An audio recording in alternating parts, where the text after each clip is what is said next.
Hey guys, how's it going? Final wave here, and yeah, we got a video. It's been a while, but I just thought I'd like to do like a quick deck profile on my Chaos Breaker deck. Or if you guys play Hearthstone, it's hard luck pretty much now, so let's get right into it. I think we'll just start straight up with the grade 3s. Yeah, so first we're running 4 Star Vader Chaos Breaker Crisis. Really solid main grade 3. It's just a nice card to have. A lot's changed obviously since the original Chaos Breaker and just being able to like have the plan of kill the board, draw cards and stuff, but now it's more of a continuously keep blocking the board and let's not make the game fun for my opponent. Next we have 4 of the new guy. Insane. Not as a Vanguard, just as bottom skill as a whole. Being able to force your opponent to call a card from an additional card from hand with all the other stuff that hand locks is really good. For a Soul Blast as well with the grade 1 that allows me to Soul Charge 2. It's not really a problem. Zinc it is, yeah. But yeah, it's insane. It's really nice. There's some cool stuff you can do with it, and just say I go straight into Deluge and then just make my opponent discard 4 by striding with this, and then using the Deluge's skill to discard. So it's insane. That's 4 cards from hand onto field. Making your opponent discard 4 cards is pretty good, and not only that, it locks the field. Next, we're running 4 Glabudia. It's not a hand lock card, but it's a call from a different zone. So basically, it's for the matchups where your opponent just goes, I don't want to call any cards, but I obviously has to guard, so you can force them to call any card. They get to choose the card and they get to choose the circle it goes on, but you can force them to call other cards. And if it's a situation with guys, if it actually becomes good, then you can force them to get rid of one of those pesky Xerath dragons. Next, we're running some of the best support, I believe, from the set we just got. It's pretty insane, really. So this card is both value and pressure. So when it attacks, you force your opponent to either call a card from hand, so to basically discard a card, or you gain 10k and draw. So I like to just call this sometimes by itself and swing for 9, because if they don't call a card, it goes up to 19 anyway, so they still have to guard it. And again, the additional plus. Keeping as many cards on hand is quite important, because it can get a little low with like having to discard with Deluge and stuff, so yeah. Next, we're running 3 Photon. Pretty simple. When called, if your opponent has a lock card, lock 1. I still think it's really strong. It can just be like, it's a free lock, and that's all that really matters. It's good to just be able to go, okay, so I use my on-stride skill and lock 1. Say you just stride into a Chaos Universe and then you lock 2. You use this to lock to 4. So lock to 4 is still pretty strong. It's nice. I am running 2 Colony Maker. I wasn't, but with all the new support needing so much soul, it's so important that you get Zinc. So yeah, it's just a nice card to have. You'll see with the grade 1 lineup, there's a few things I'm teching in that just make this card so viable. So right, next we're running 4 of the Chaos Breakers, well, the Star Vader PG. Pretty plain and simple when you guard with it. If your opponent has 3 other cards, you draw a card. Drawing cards in Star Vader is really good. You're using a resource and then being able to get a resource back, you can't fault it really. It's strong. Only problem is you never really want to use them if they don't have 3 locked, but of course things happen. Next, here's Zinc herself. I was running 4, but I think the thing is, with you being able to use your starter to instantly just search one out, you get the counter charge 2 and the soul charge 2 anyway, so running 4 never seemed like a priority, so I thought I can tech some more things in. Some more cards that are both value and pressure, so yeah, 3 has always done me good. Not really ever getting in a situation where I feel like, oh god, I wish I was running 4, but you of course can run 4. 4 is still good. Next, we're running something a little different. So this is called a Mercury. So basically, I'm running this card. So its ability is basically, if your opponent has 3 lock cards, gain 10k. Now, the reasons I'm running this is because in Star Vader, your hand can get to 8. 8 used to be good, but not if you don't have your PGs, and your G-Guards don't really give you a lot of power. So this can be a single card to call in its 10k guard, so adds the pressure. But more importantly, if you use Colony Maker and call this, that pushes it to a 26k column, which is obviously 20k guard usually, so that's really, really useful, really. I just like it, it's going quite well. I'm not sure I'm going to keep it at 3. I may push it down to 2 so I can add more Strike Fighters. But yeah, so next we have the Star Vader Strike Fighter. It's good. The thing that I find is I was running a lot more. I was running 3 and 4 of this, but with it, because I like to discard the new grade 3 to stride, so I can force them to discard from hand. I only usually find this useful early game, so 2 is good. I'm happy with 2. If I get it in my opening hand, I always keep it, just because having that secure stride is good. But yeah, I'm not sad to get rid of it when I have to ride and stuff.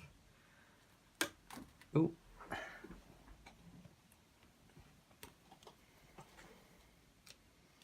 Next, we're running 4 of the new Star Vader heal. So it's pretty simple. You can either get a counter charge or a soul charge, which is good because you need both of them a lot in Star Vader, really. So it's really nice. Expensive though for heal triggers. Next, we have 4 of the Star Vader crit. Yeah, it's so good. Playing against some opponents where they think, well, he's going to lock my front row anyway, so I may as well lock it now, and then so you have 3 of these in your hand and you just go, yeah, I'll return 3 crits in my deck, please, and lock your back row while you're at it. So yeah, it can have some funny situations, but when you like Stark and stuff, I always try and put these back, just because getting into your Stark and drive checking a crit on the first time pushes you to 41k and a crit constantly, so much pressure. 4 more vanilla crits, because 8 crit is good.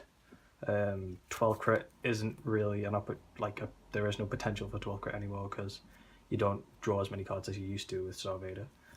4 go to soul draws, good because you get the soul, and drawing from your opponent giving you a damage is always good. So your boy, it's Carbon. I don't think Carbon's going to change for a while unless Star Vader gets some more support, which I don't know why Bushiroad would do that, because like they're already hurting the game with all the power creep that they're giving the decks anyway, and Star Vader's pretty high in the tier list, so yeah, it's Bushiroad's doing some crazy things and I don't know why.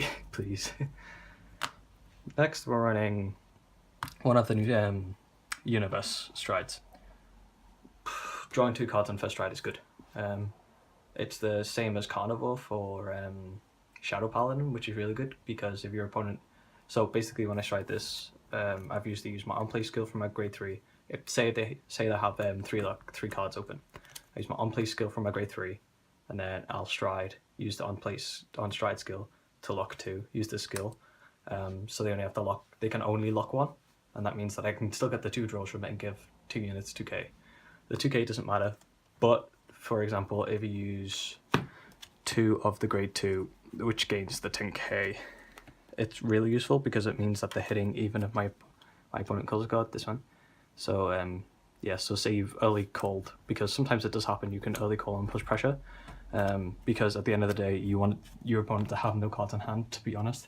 You want them to struggle with guarding and stuff, so I like to early go call them. Yeah, obviously there isn't many other things you can do early game, because most of your grade 2s have on-play skills, and some of your grade 1s do too, but drawing 2 cards in first stride, really good. Next, we're running 4 universe. The reason for running 4 universe is we don't have many strides that cost counterblast, which is the truth. A lot of the Star Vader strides and just the strides in general now cost a soul blast. So it's nice to be able to go into something that both calls a card from hand, locks a card, and just does things. More importantly, it has a Star Vader name. So if you need to flip things for this, you can flip one of these and then flip another one with Deluge stuff. And you can always like flip your Amnesty and something with your other Deluge. Speaking of Deluge, 2 Deluge. Amazing, insane, expensive, but insane. So Soul Blast 1, discard any card from hand. Discarding the new grade 3 with this, it's make your opponent call 3 to hand. More importantly, deal them a damage. Put face down as well, which is just crazy. It's like here you go, bud. Not only am I like forcing you with a lot of pressure, you're also going to take that damage face down, so you can't use it for any of your skills. 2 glue ball. I don't go into it a lot because right now my playstyle is more I want to just hand lock so much more. I want that much pressure constantly. So with using glue ball, it's a full lock to field, but I'm not giving pressure from hand. Then that's where its GB3 comes in, and you give your front row, like, usually I get 12 or 15k because I've locked 4 or 5 cards. So that's where the pressure comes in. But it's still not as much pressure as forcing your opponent to call cards from hand. And it also costs that soul. That's why I'm running 2 of this and not 4 of it. And that's why I'm running 4 universe and 2 of this. Yeah. Next, I only just added this in, and from playtesting it's gone really well. It's a GB8 for Link Joker, really. It's, yeah. I think it's the discard 2 that like is a tiny bit scary, but then again, I usually find my games, like if I'm playing against a deck that draws a lot of cards and I'm hand locking a lot, I'm running out of strides that are doing a lot, so I end up going into glue ball, which just, I feel like my opponent just has like a sigh of relief. So if I find myself going against an opponent, then that's like ended up wiping the field, or they've got like 3 or 4 spaces, then making them force them last cards from hand is pretty good. I like that a lot. So yeah. 1 Amnesty. I'm running 1 Amnesty because I run 1 of this. You can do like a defensive play. You G-Guard with this, lock 3 of your cards. Your opponent has to lock their back row. Then you stride into Amnesty and lock your 3 cards. Gain the power and the crit, which is decent. Yeah, enough said, really. Your boy, it's Stark. He's just here.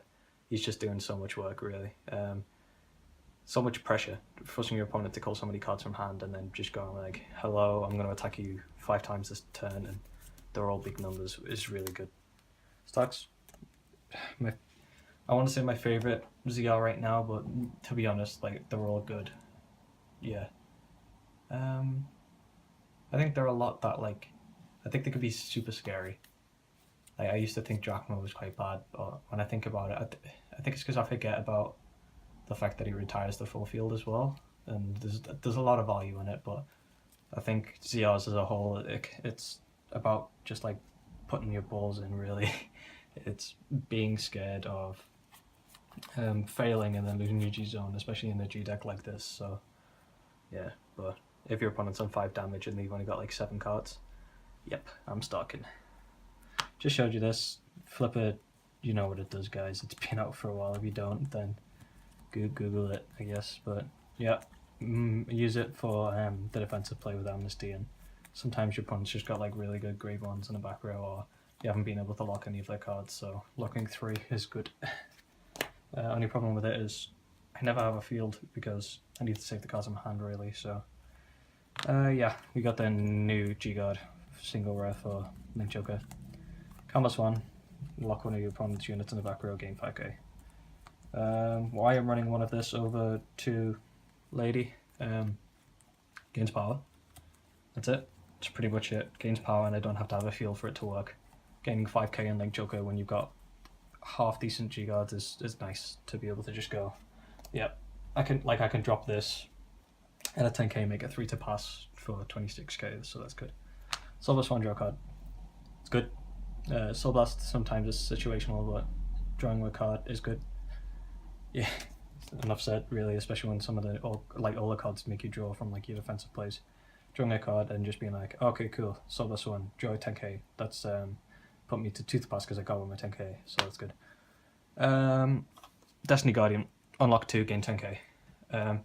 You use this, unlock 2, kill the important one from your grade 3 skill, draw card. More about drawing those cards faster because you can guard with them. I'm tempted to run 2, but I'm testing a GB8 for now. If the GB8 doesn't go to my way, or like I'm not that happy with it, then I'm going to change the GB8 for 1 more of this, because the defensive play early is nice. Gaining 10k is the crucial bit, really. But yeah, that's my Starter Vader deck. I hope you guys enjoyed. Hopefully I'll be making some more videos soon, but I finally got a day off work, so it's good. Thanks for watching, guys. Ta-ra.